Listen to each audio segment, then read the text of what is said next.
Venezuela 101. We wish to inform our listeners that for the production of this episode, the voices have been dubbed from Spanish to English using artificial intelligence. Welcome to a new episode of the second season of Venezuela 101. This is Melanio Escobar speaking. And this is Miguel Pizarro. In this second season, we are joined by Nancy Arellano. Nancy, welcome and thank you for joining us. Thank you very much, Miguel and Melanio. Nancy holds a master's degree in public management and governance, specializes in international finance, and is the director of migration projects at the NGO CEDRO in Peru. She is also the president of Veneactiva, a non-profit civil association dedicated to monitoring, assisting, and empowering the migrant and refugee population in Peru. She addresses regional mobility issues and works to assist Venezuelans arriving in that country and neighboring countries. Nancy, we'd like to start by getting into the topic. What do you consider to be the three main challenges faced by Venezuelan migrants and refugees in host countries in Latin America? For Venezuelans specifically, as each migration has its own challenges, three major issues stand out, which have been prominent since the complex humanitarian crisis worsened in 2016. First, an identity problem, followed by a security problem, and lastly, an integration problem. These three issues are shaping the regional agenda. In terms of identity, the Venezuelan state should play a crucial role as the country of origin. But it's also true that host countries have the responsibility to find options to guarantee the identity of migrants. This issue is not unique to Venezuelans. We see similar challenges with Haitians, Nicaraguans, Cubans, and nationals from various countries. This year marks the 40th anniversary of the Cartagena Declaration on Refugees, highlighting that countries facing human rights violations must ensure the right to identity for their nationals forced to emigrate. Regarding security, we face a severe problem of migrant trafficking, human trafficking linked to transnational organized crime, which has become a billion-dollar industry.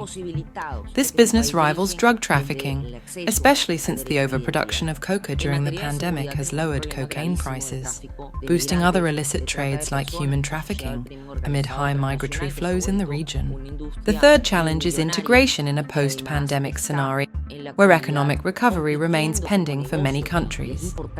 This has exacerbated competition between nationals and migrants, fueled more by narrative than reality, similar to the association between crime and migration.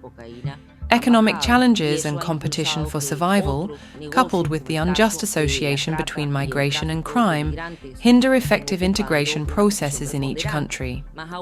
However, despite formal challenges and discouraging statistics, informal sector integration is notably high, showing that the market does provide space for economic integration of migrants.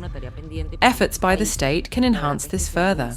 This summarizes my response on the regional situation, our work, and our technical and direct assistance to migrants through organizations like Veneactiva and the Coalition.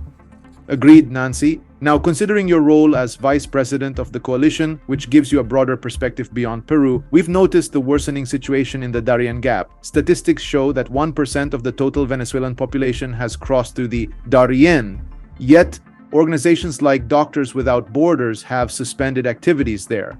This narrative of increased criminality related to migration and organized crime is now a regional issue, not just limited to Peru or Panama. How do these decisions and statements affect Venezuelan migrants and refugees? How do they influence the perception of our migration crisis? Miguel, migration is a human response to survival or ambition, fulfilling dreams. The first type is non-voluntary migration due to human rights violations, internal conflicts, or humanitarian crises. The second type is the natural human pursuit of development and dignity. Whether it's a programmer aiming for Silicon Valley, an actor dreaming of Broadway, or an artist aspiring to Paris, migration is a natural process. We need clear agreements among nations to manage migration policies while respecting state sovereignty in an interconnected world. The free movement of capital and goods should include the free movement of people. Paradoxically, while international economic agreements encourage mobility, barriers arise when a community faces problems. Human rights principles from the Universal Declaration highlight shared responsibility, yet current measures often lack this understanding, failing to ensure safe, orderly, and regular migration. Regarding the Darien gap, where NGOs are being removed, it's crucial to understand the third sector's responsibility towards human life, free from political or economic calculations.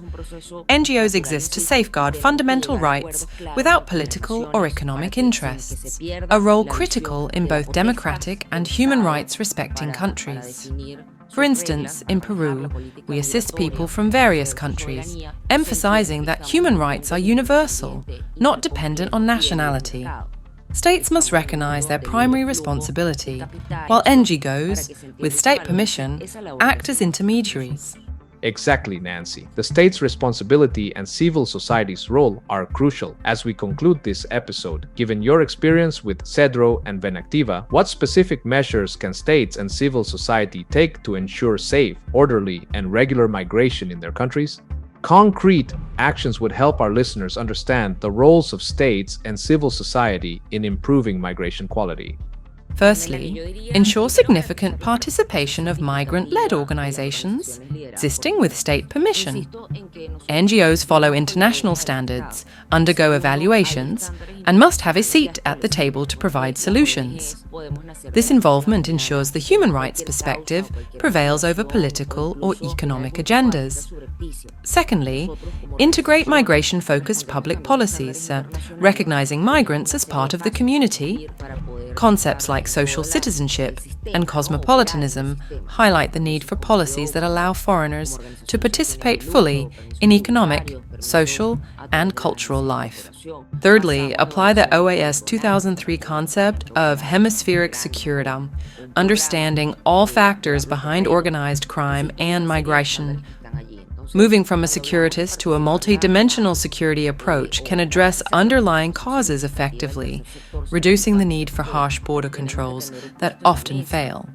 Instead, regular pathways for decent individuals needing protection should be established, decreasing reliance on illegal routes and actors. States must understand the importance of eliminating securitist policies that equate migrants with criminals. Effective policies recognize migration's role in regional development, promoting cooperation rather than fear-driven narratives.